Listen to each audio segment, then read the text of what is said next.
Nathan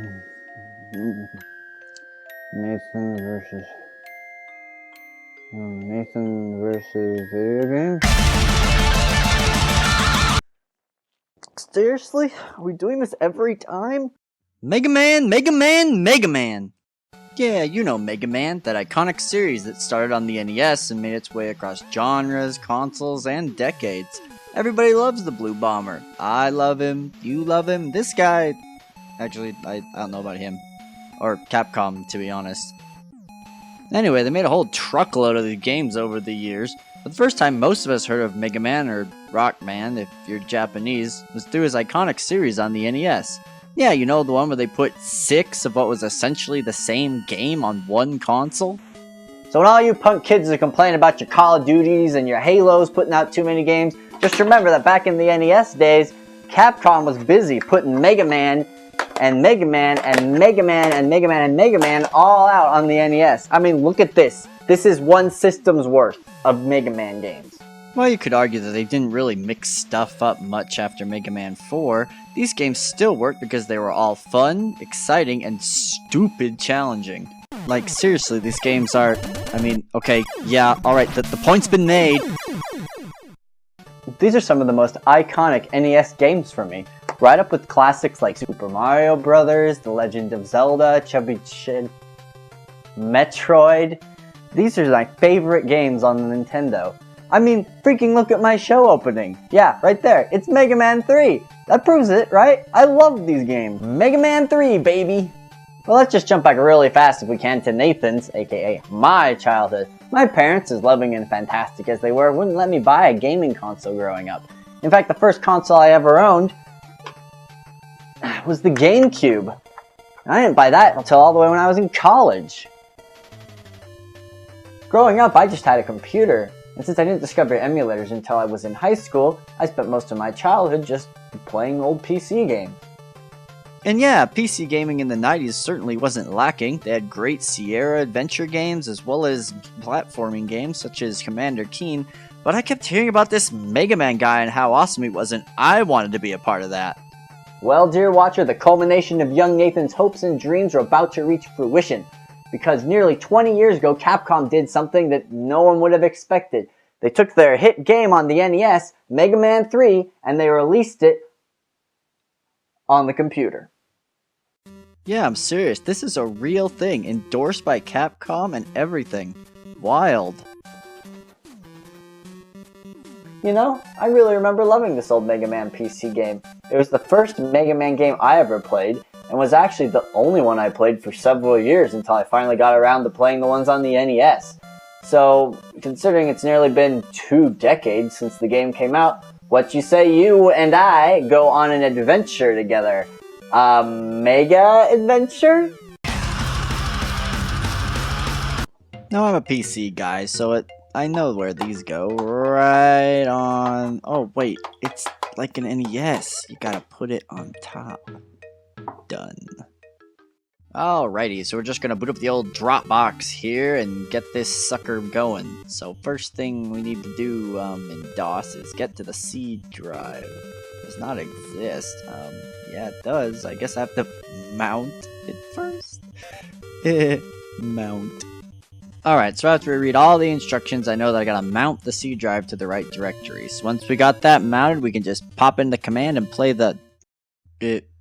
illegal? Did they find out that I pirated this game? Oh crap, I think I hear sirens. I gotta go, I gotta get out of here, man. You are a pirate, Alright, so we pick our settings and off we go. Yeah, high tech. Great logo. Really high tech there. And you know a game's gonna be great when Capcom's just a footnote.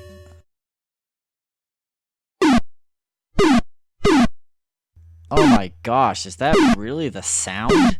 Oh, I'm not even cutting this or making it quieter. That is seriously how loud it is. Oh, stop! Also, where the heck's the music? Mega Man's famous for its fantastic soundtrack. Well, let me just tell you right now, there are no songs in this entire game. Yeah, I guess they just forgot. Well, there's less robot masters than there were in the real Mega Man 3. This is more like Mega Man 1, where they only started with 6. Also, these guys look a little familiar. Waveman is... Wait, I'm pretty sure I've seen all them before. Wait, I have seen them before. These guys are all knockoffs from NES Robot Masters. Poorly photoshopped. This doesn't bode well, does it? Well, Torchman's outfit seems the least offensive. Let's start with him. What? Mega Man, buddy, have you been eating too many pizzas? Looking a little pudgy there, dude. And this is gonna be really bad. Right off the bat, you'll notice this isn't anything like any Mega Man game you've ever played. I mean, the first enemy's a guy in a hazmat suit, and didn't I pick Torchman? Why am I in a sewer full of water?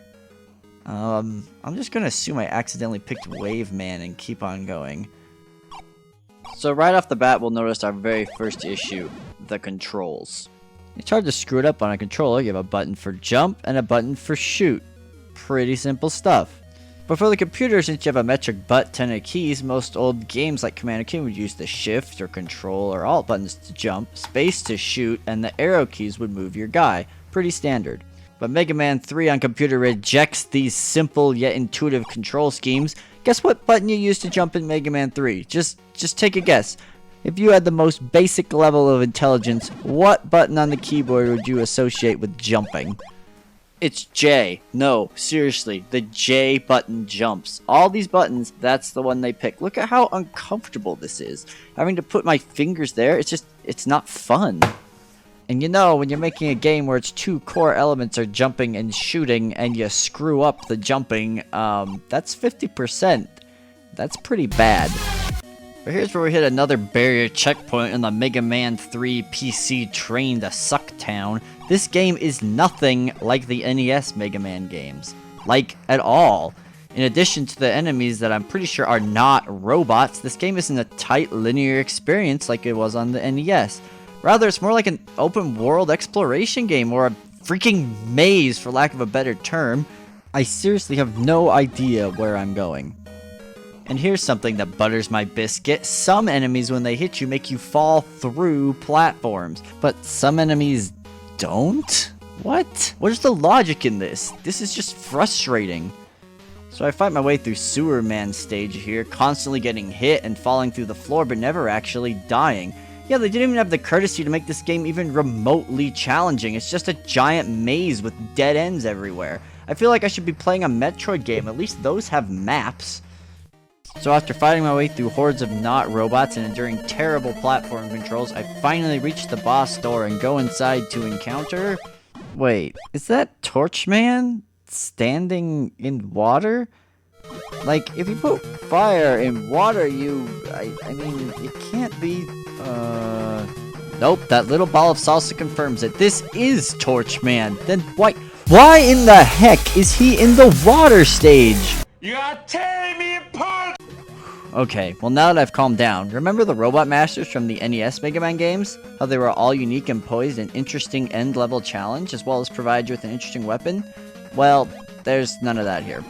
Torchman just jumps back and forth, never firing unless he touches a wall, until you eventually whittle his health down and he dies.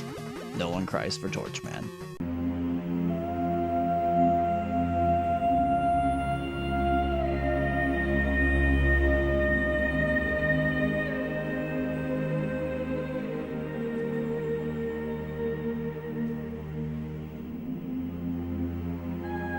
So we watch Mega Man as he's apparently taking a dump, while Dr. White explains power-ups over the course of an hour, and then it's back to the stage select screen. So for the sake of time, I'm just gonna give you the highlights.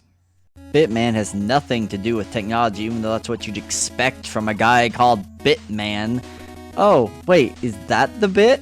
You could say I'm a bit confused right now. So we move on to Oil Man, aka Chevron with Techron Man, and it's not that racist one that Capcom made up after the fact.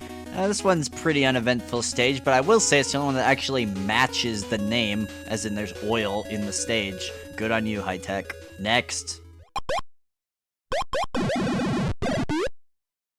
Oh, yeah, sorry, I dozed off for a second there. This is Blade Man stage because of the obvious blade. And this is one of the 2 swimming levels in the game. There really isn't much to say about them except the controls are somehow worse. Mega Man, he floats for some inexplicable reason. Yeah, he's a robot made out of metal, but he floats. Sure. The problem with this is if your finger on the down button gets tired for a fraction of a second, or you get touched by one of the many enemies, you just go careening towards the surface. Makes the controls, well, pretty much impossible.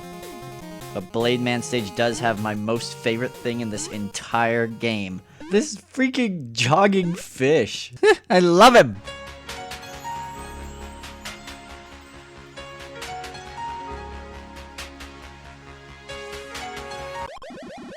And he's gone too. No one cries over the jogging fish.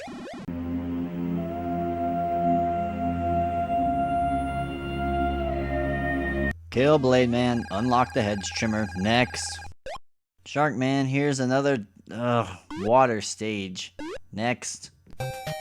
Let's just pause for a moment before I pick the last robot master here. Now, considering Blade Man and Shark Man were both underwater stages, it would make sense that Wave Man is another water stage, right?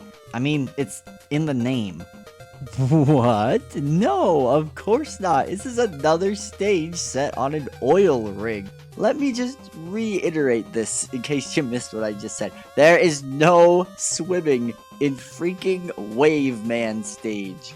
This game is it's just brilliant.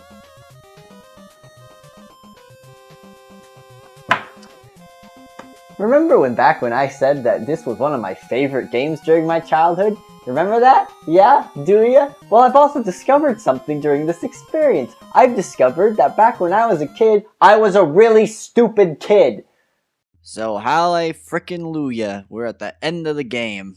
Dr. Wylie's castle is all we got left, and I can finally put this monster to rest. You know, considering how easy the rest of this stupid game has been, I'm gonna wager the next little bit's gonna be 5 minutes of intense tedium and boredom.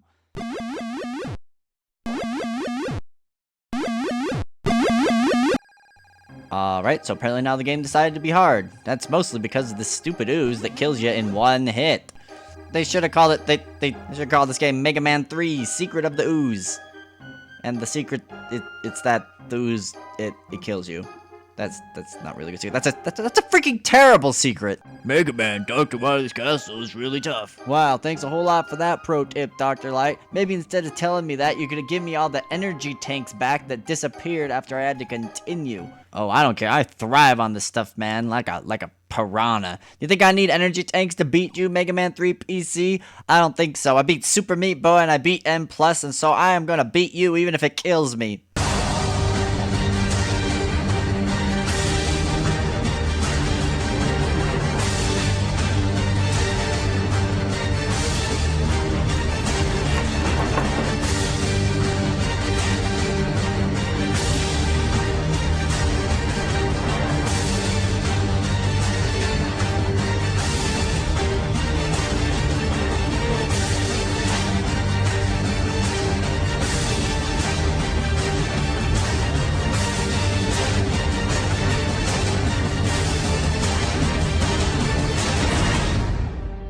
So we finally made it to Dr. Wylie, or this giant half circle of ooze. But apparently Wylie is actually in the ooze because of why not, and then you hit him with Shark Boomerang, and finally down he goes.